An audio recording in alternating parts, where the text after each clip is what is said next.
I didn't scream, I didn't cry, I just counted. 1, 2, 3.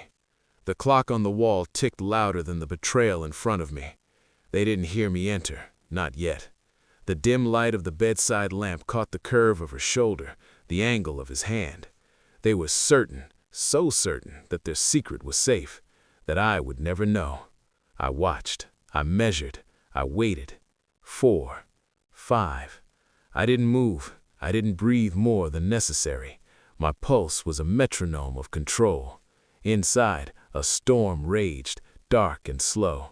Rage that could have screamed, but wouldn't. Not yet. They thought they owned this moment.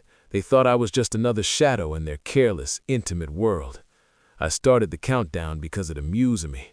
I let the seconds stretch like knives. 6, 7. I traced the memory of every lie he ever told, every promise I believed. The pattern had always been there, hidden in plain sight. I felt the weight of all the quiet suspicions I'd pushed aside, the whispers my gut had refused to silence. And now the proof, naked in front of me, needed no confirmation. Not yet. It took me a week to put words to the betrayal. The phone, carefully left charging in the living room, held their confessions. Texts he thought deleted, messages she thought erased. I pieced together every night away, every sudden trip, every excuse. My mind cataloged each detail with surgical precision, cataloging the lies they'd built a life upon. I sat at the kitchen table, coffee cooling, staring at my reflection in the window. The person staring back was quiet, deliberate, a stranger, yet fully myself. How had I been so blind? How had I allowed the easy comfort of their voices to drown the small alarms my instincts had sounded? I didn't rage, I didn't cry. I recorded, I noted, I waited. I watched them for days, not in a frantic, reckless way, no, in the most precise, controlled observation.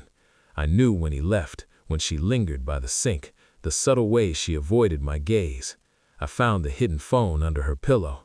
I matched locations, timestamps, the pattern of betrayal with the certainty of a mathematician. Each step brought me closer, and the more I knew, the colder I became.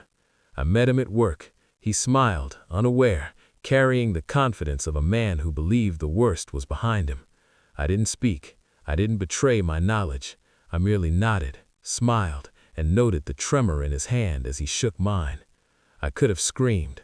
I could have exposed him right there. But strategy required patience. Patience would make his fall inevitable. The truth arrived in an unassuming envelope, sealed, official. I held it like a weapon. DNA confirmed what my intuition had always known. The betrayal wasn't accidental, wasn't a mistake. It was deliberate, methodical, the culmination of months of deceit. I placed the report on the table in front of him. My expression? Neutral. Nothing betrayed the tempest within. "Is this real?"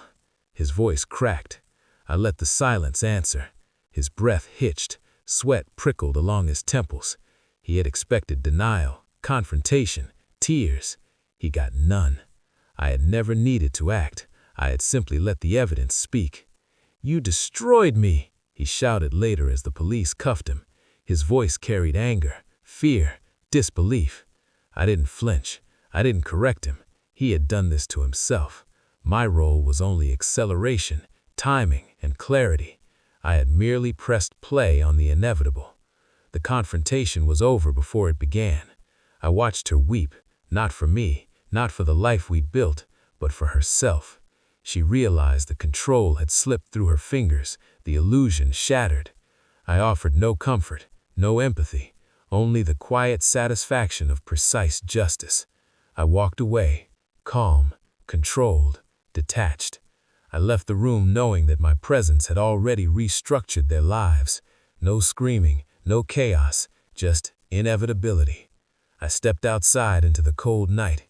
The air smelled like rain, and for the first time, I inhaled deeply without the weight of uncertainty pressing down. I wasn't broken. I wasn't consumed by fury. I was clear, clear and free in a way they could never understand. Their world had ended. Mine had merely begun. The truth had been revealed. The betrayer had fallen. And I I had simply been the quiet hand that pushed the domino.